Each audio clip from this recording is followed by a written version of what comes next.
नमस्कार मंडळी, तुमचं पुन्हा एकदा एका नव्या व्हिडिओमध्ये सहर्ष स्वागत आहे. मंडळी, आदरणीय मनोज जरांगे पाटील यांनी मुंबई येथील आझाद मैदानावरती मराठा समाजाच्या आरक्षणासाठी एक मोठं आंदोलन उपोषण केलं होतं.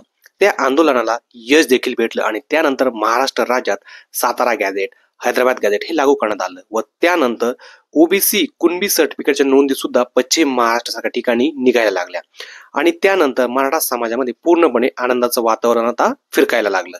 त्यातच एक नवी बातमी आता आदरणीय मनोज जरांगे पाटील यांच्या बाजूने समोर येत आहेत. आदरणीय मनोज जरांगे पाटील यांच्या अडचणीमध्ये आता वाढ झाली आहे. ज्या आझाद मैदानावरती त्यांनी उपोषण केलं होतं त्या आझाद मैदान पोलीस चौकीने त्यांना एक नोटीस बजावलेली आहे.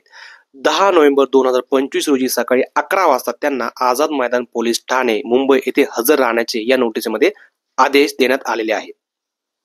नोटीस बजावण्याचं कारण समोर असं आलं की आदरणीय मनोज जरांगे पाटील यांनी मुंबईमध्ये जे आरक्षणासाठी आंदोलन उभं केलं होतं ते विना परमिशन आंदोलन उभं केलं होतं.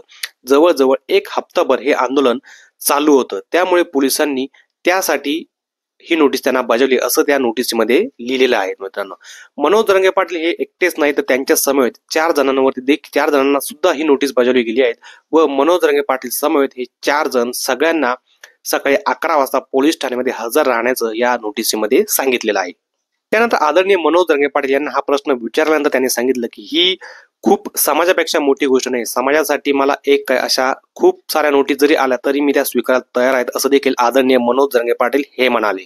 त्यानंतर त्यांनी पत्रकार परिषद पण घेतली होती.